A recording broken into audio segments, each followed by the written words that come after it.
합시다. 사랑합니다. 축복합니다. 예, 사랑합니다.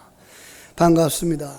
네, 그런데 이렇게 아직 거리두기에다가 또 이제 감염의 가능성이 있다 그래서 손도 못 잡아보고 얼굴도 가리고 오늘 이 예배 위에도 하나님의 은혜가 충만하고 성령님의 기름 부음이 넘치기를 간절히 소원합니다. 참 머리가 좋다 그러면 가끔들 그러죠. IQ가 높다 그러죠. 그죠? IQ라는 말 아시죠? 지능 발달 정도를 나타내는 수치를 IQ라고 말합니다. IQ 지수를 높이기 위해서 머리를 좋게 하는 공부법도 있었고요. 또 좋은 음식, 맛있는 음식을 찾는 법도 있었어요. 왜 그랬을까요? 자녀들이 성공하게 하기 위해서 그렇습니다. 2층에도 불을 좀 켜줬으면 좋겠어요. 아무리 한두 사람밖에 안 앉아도 불은 좀 켰으면 좋겠어요. 이어서 미국의 예일대학교 심리학 교수 피터 셀러베이와 뉴햄프셔 대학의 심리학 교수 존 메이어가 이론화한 EQ라고 하는 이모셔널 쿼션트라고 하는 지수가 나왔죠. 그게 뭔가 하면 이 EQ 속에는 대표적인 것이 자신의 그 진정한 기분을 자각하여서 충동을 자제하고 감정을 제어할 수 있고요. 실패했을 때에도 좌절하지 않고 자신을 격려하고 무엇보다 타인의 감정을 공감하면서 함께 조화를 이룰 수 있는 좌표, 그걸 갖다가 이제 EQ라고 이렇게 얘기를 했다고 그래요.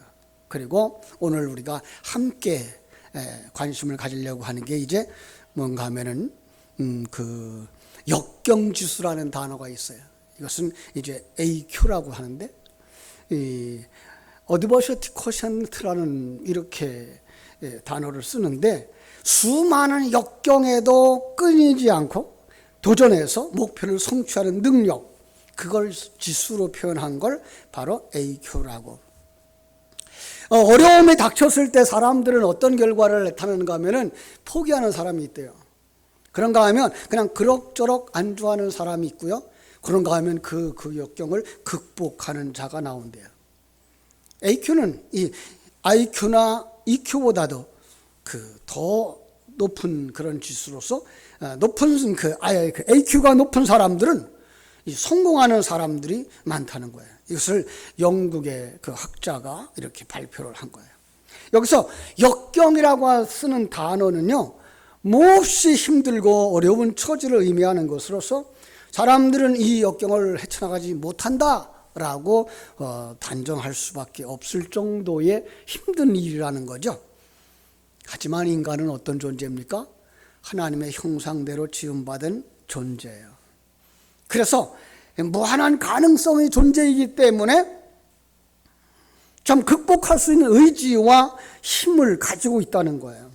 특별히 그 전능하신 하나님을 믿는 성도들은 내게 능력 주시는 자 안에서 내가 모든 것을 할 수 있느니라 라고 하는 믿음으로 도전해서 그리고 승리하는 이 AQ가 높은 사람들이라는 거예요. 우리 한번 따라 합시다. 내게 능력 주시는 자 안에서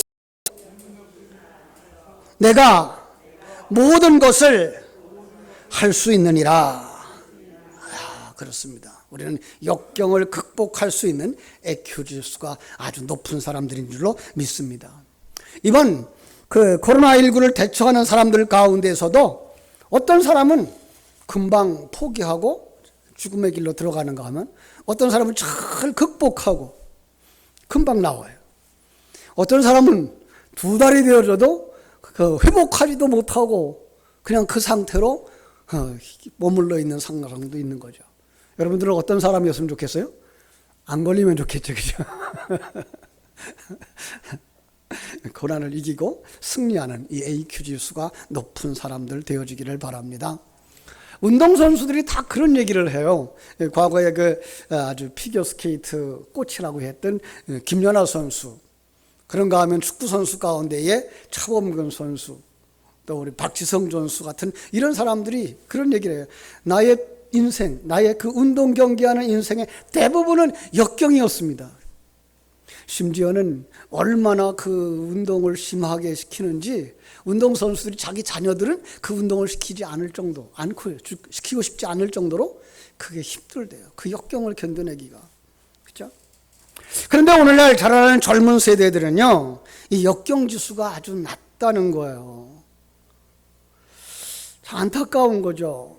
왜 그럴까요? 이 부모님들의 과잉보호 속에서 자라기 때문이라는 거예요. 우리 교회 청년들은 안 그럴 거예요, 아마. 이 역경 지수가 낮으면 세상의 풍파를 이기지 못하고 쉽게 무너지죠. 조그만 난관도 만나면 극복하지 못하고 심지어 극단적인 행동까지 하는 거죠. 요즘 뉴스에 떠올랐던 젊은이들, 외국에서 그래도 한국이라고 부모님 계신 곳이라고 들어왔는데 14일 동안 자가격리 하도록 했지만 그 시간도 견디지 못해서 어떻게 해요? 휴대폰 집에다 내버려 던지고 밖으로 뛰어나갔던, 그래서 벌금을 내야 되고 심지어 외국에는 추방되어지기까지도 하는 이런 상황들 보지 않습니까?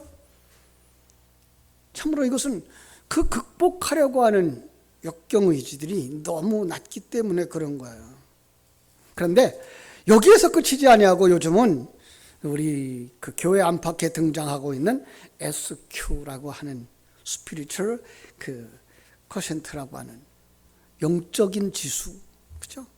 이건 바로 하나님의 은혜 속에서 가질 수 있는 인간의 그 아주 훌륭한 인격자로 만들고 사회가 필요로 하는 진정한 리더의 소양을 갖추게 만드는 이러한 지수라는 거예요. 그래서 요즘들은 이것을 이제 초등학교에도 중고등학교에도 도입하고 있고 교회 안에서 이것을 전도의 기회로 삼고 있다라고 그럽니다. 자, 이처럼 우리 속에는 뭐예요? 무한한 능력이 있는데 불구하고 그것을 잘 개발해내는가 하면 어떤 사람들은 그걸 개발해내지 못하는 경우가 있는 거죠. 오늘 본문에 나오는 한 주인공 요셉은 성경 속에서 그 누구보다도 많은 역경과 어려움을 이겨내고 하나님이 사용하시는 멋진 인생으로 성공자로 세우게 되어졌던 것을 우리가 알게 됩니다. 그래서 오늘 우리가 요셉을 함께 만나면서 어떻게 그는 역경을 이기고 하나님의 비전을 이루어 나갔는가 이렇게 함께 은혜를 나누는 시간 가지려고 합니다. 첫 번째로 역경과 고난은 누구에게나 찾아온다는 사실을 아는 것에서부터 출발하자는 거예요. 세상 많은 사람들이 꿈을 꾸고 살죠. 특별히 우리 결혼을 앞에 둔 사람들에게는 그런 소리를 제가 잘 아는데, 보통 남자들은 영화 속에 백만장자의 꿈을 꾼대요. 그런가 하면 여자들은요, 동화 속에 신데렐라를 꿈꾸고 산대요. 그런데 그건 영화 속에나 있는 거고 동화 속에서나 있는 것이지 실제 생활은 그렇지 않다는 거예요. 이 모든 과정들을 다 겪은 어른들이 남긴 말 뭐예요? 인생은 고해다라는 거죠. 그죠? 고해, 고통스러운 바다라는 거예요. 우리가 짧은 한평생을 살아가면서 느끼는 것, 그것은 순탄하지만은 않더라는 거예요. 외항선을 탔던 어떤 분이 이 얘기를 해요.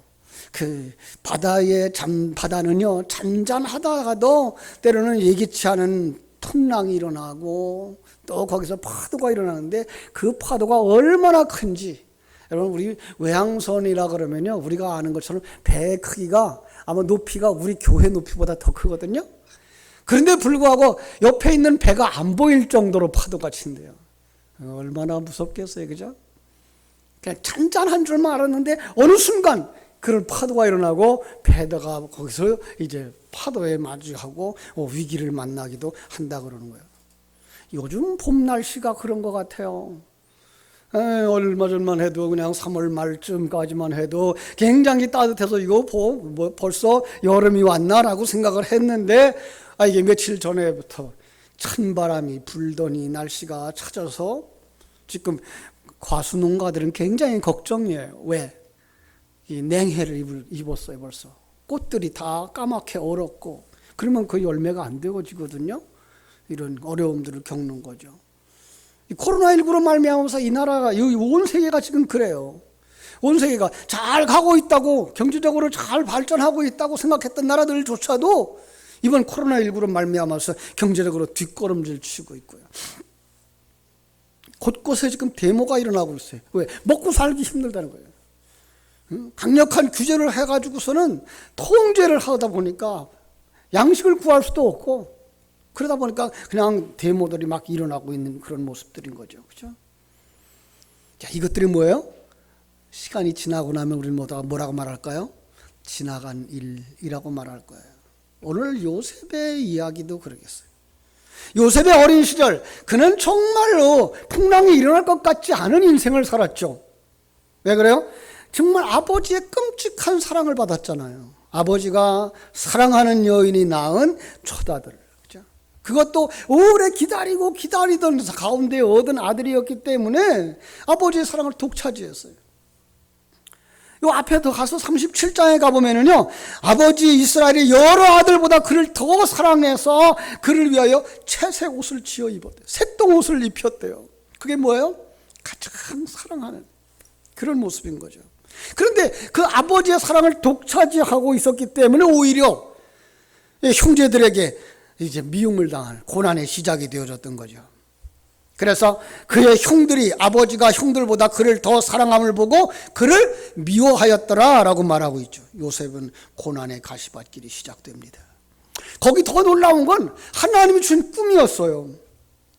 형들이 곡식단에 둘러서서 절하는 꿈, 해와 달과 11별이 요셉에게 절하는 꿈, 그 꿈은 형들에게 더 큰 미움을 받게 되어졌고 평범했던 그의 삶에 죽음의 위기가 다가옵니다. 참 우여곡절 끝에 살아나지만 애굽이라고 하는 나라에 노예로 팔려갑니다.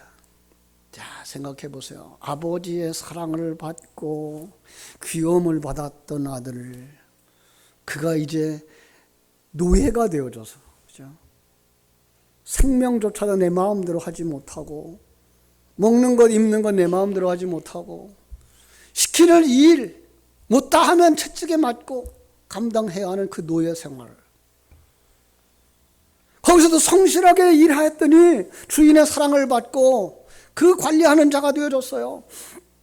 그랬더니 또 여인의 유혹으로 말미암아서 그 유혹 속에서 그는 경건하게 살고자 몸부림쳤더니 오히려 그것이 그를 하여금 감옥에 들어가게 만드는, 어떻게 이럴 수가 있어라고 생각할 수밖에 없는 그 상황에 처하게 됐을 때, 그렇죠? 그러나 그는 그럼에도 불구하고 그는 그 속에서 하나님과 동행하는 삶을 살았던 것. 이렇듯이 사람이 이 시간과 공간 세계 속에 살아가는 동안 누구에게나 고난과 역경이 있다는 거예요. 특별히 하나님의 택함을 받은 사람들을 분명히 고난과 역경을 거쳐서 승리로 나가는 것이 공식처럼 되어져 있는 것을 우리는 성경 속에서 발견하게 됩니다. 아브라함의 모습도 그러했고요. 그죠? 다윗의 모습도 그러했고요. 우리는 하나님께서 주신 바 귀한 인생들의 모습들이 바로 고난을 거쳐서 승리하고 완성의 길로 가는 그러한 공식을 가지고 있는 거예요. 그래서 히브리서를 쓴 기자는 히브리서 12장 8절에서 이렇게 얘기하죠. 징계는 다 받는 것이오늘 너희에게 없으면 사생자요 친아들이 아니니라. 여기 징계라는 말이 무슨 말이라 그랬죠? 아들 만들기. 아들 만들기가 뭘 거쳐간다고요? 징계처럼, 고난처럼, 역경처럼. 그게 없으면 오히려 사생자요 버리운 자라고 이렇게 얘기를 하는 거예요. 우리가 다윗을 살펴보았던 다윗의 일생도 그랬어요. 하나님의 택함을 받고 하나님의 기름 부음을 받았지만 그에게 다가오는 시련과 실패, 그것이 아버지 그 은혜로 말미암아서 참 겪으면서 어디로 가요? 승리하고 이스라엘 역사의 길이 추앙되는 그 이스라엘의 왕으로 기억되지 않습니까? 아브라함도 마찬가지였어요. 본토 친척 아비집을 떠나서, 그죠? 그 갈 곳을 알지 못하면서 가는 그 인생길. 그럼에도 불구하고 하나님과 함께하는 삶, 실패의 연속이었고 그 속에서 겨우겨우 일어나는 모습들 속에서 마지막에는 온 이스라엘 백성들이, 온 인류의 크리스찬들이 다 존경하는 믿음의 조상이 되었던 것을 우리는 알 수가 있습니다. 이러한 고난에는 반드시 고통이 고통인데 그걸 우리가 고통이라고만 말할 수는 없을 것 같아요. 왜죠? 그 속에 하나님의 계획과 하나님의 목적이 있기 때문에 그런 거예요. 신명기 8장 2절로 3절을 제가 읽어드릴게요. 이스라엘 백성들이 광야에서 당했던 그 사건들을 뭐라고 말씀하시는가? 내 하나님 여호와께서 이 40년 동안에 내게 광야길을 걷게 하신 것을 기억하라.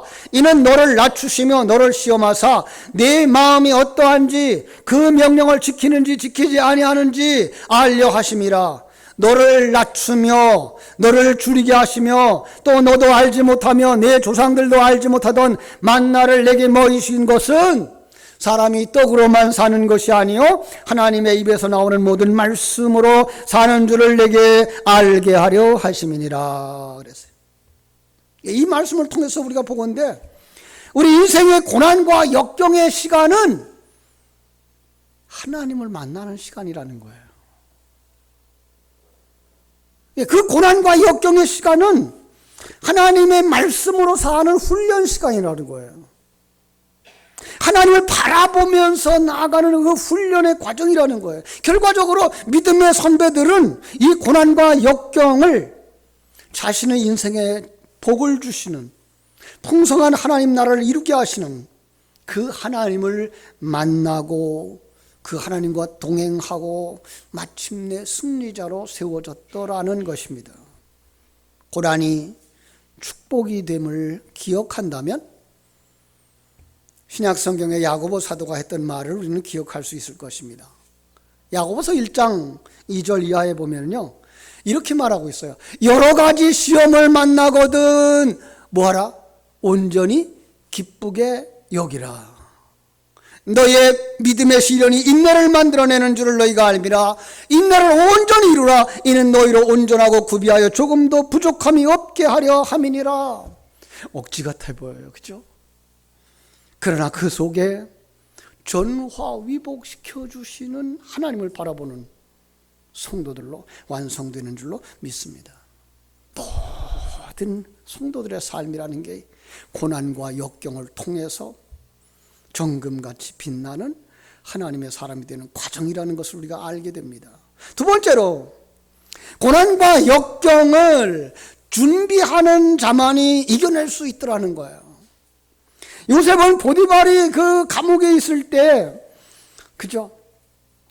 보디발의 그 감옥 그런데 거기에 술 맡았던 관원장과 떡 맡았던 관원장이 거기 들어왔어요. 그래가지고 그 술 맡았던 관원장의 꿈을 해몽을 잘 해주어가지고 복직되어졌죠. 나중에 바로가 꿈을 꾸고서 해몽을 하지 못할 때에 이 술 맡았던 관원장이 생각해낸 사람이 바로 자기의 꿈을 해몽해줬던 요셉이었어요. 그래서 요셉이 바로를 만나게 됩니다. 바로 앞에 가서 바로의 꿈을 해몽해 주어요. 7년의 흉년이 들 것이며 이어서 7년의 흉년이 될 겁니다. 7년의 풍년이 될 것이며 이어서 흉년이 될 것입니다. 그 풍년의 때에 흉년을 대비해서 그 곡식들을 잘 쌓아두어서 대비하면 그 흉년도 지나게 될 겁니다. 자, 바로 왕은 요셉에게 그렇게 말하죠. 야, 하나님이 이 모든 것을 내게 보여주셨으니 너와 같이 지혜롭고 명철한 자가 없도다. 네가 이제 총리의 일을 감당해라. 그래서 총리의 자리에 올라가는 거죠. 이게 오늘 본문의 이야기예요. 그렇죠? 37절 바로와 그의 모든 신하가 이 일을 좋게 여긴지라. 모두가 다 좋게 여겼어요. 그렇죠? 자, 그런데 조금 지나가면은요. 오늘 본문을 넘어섭니다마는 50절에 가면 흉년이 들기 전에 요셉에게 두 아들이 나되 이렇게 나왔어요. 흉년이 들기 전에 여러분 흉년 전에 뭘 했다는 거죠? 그죠? 풍년이 지나가면 흉년도 온다는 거예요. 여러분 풍년이 잘 나가는 시절이 있다는 거예요. 우리 인생 속에서는 풍년과 같은 시대가 있다는 거예요. 그런데 흉년도 온다는 거예요. 우리 연세 드신 어른들은 다 경험할 거예요. 나도 젊은 시절이 있었어. 그죠? 한때 나도 잘 나가는 시절이 있었어. 근데 지금은 다 지나갔어. 그죠? 그런데 그 젊었을 때에 잘 준비한 사람들은 이 노년의 때를 이제 잘 극복할 수가 있는 거죠. 여러분, 사람들이 세상을 살아갈 때에도 3단계의 과정을 거쳐간다 그래요. 첫 번째 단계가 연애기죠. 사람과 사람이 만날 때 연애기가 있어요. 상대방의 다 좋은 점만 보는 거예요. 그래서 평가를 높이 평가하죠. 그런데 얼마 안 돼서 뭐가 와요? 권태기가 와요. 그러면 그때는 상대방을 평가절하시키는 거예요. 이것도 잘못 보는 거예요. 얼마만큼 시간이 지나고 나면 뭐 해요? 아이, 그 사람은 왜 이래 그래. 여기가 제대로 본 거래요. 근데 그때부터 인생은 어제보다 나은 오늘, 오늘보다 나은 내일이 있다는 거예요. 이런 과정들을 거쳐가는 거죠. 그런데 그 과정 속에서, 권태기 속에서 정말 성장기를 준비한 사람만 아름다운 말년을 같이 보낼 수가 있다는 거예요. 권태기에 포기해버리고 깨져버리면 성장기를 맞이할 수가 없는 거죠. 마찬가지예요. 오늘 삶의 고난의 때에 그 준비하지 않으면, 풍성했을 때에 준비하지 않으면 삶의 고난의 때를 이기지 못한다는 거예요. 요셉은 앞으로 다가올 흉년을 대비해서 곡식을 거두어서 각성에 쌓았어요. 그죠? 얼마나 많이 쌓았는지 49절에 보니까 쌓아둔 곡식이 바다 모래같이 심이 많아 숫자 세기를 그쳤다. 철저하게 준비하고 확실하게 준비하면 고난도 역경도 두렵지 않다라고 말씀하는 거예요. 금요일 날이 우리 고3 학생들의 수능 모의고사 보는 날이었어요. 3월 달에도 공부를 학교에서 못했고 4월 달에도 못했어요. 그죠? 그래서 이번에 그 시험은 집에서 보았고 또 전국적인 통계도 나오지 않는다 그러니까 학생들이 지금 당황하는 거예요. 왜요?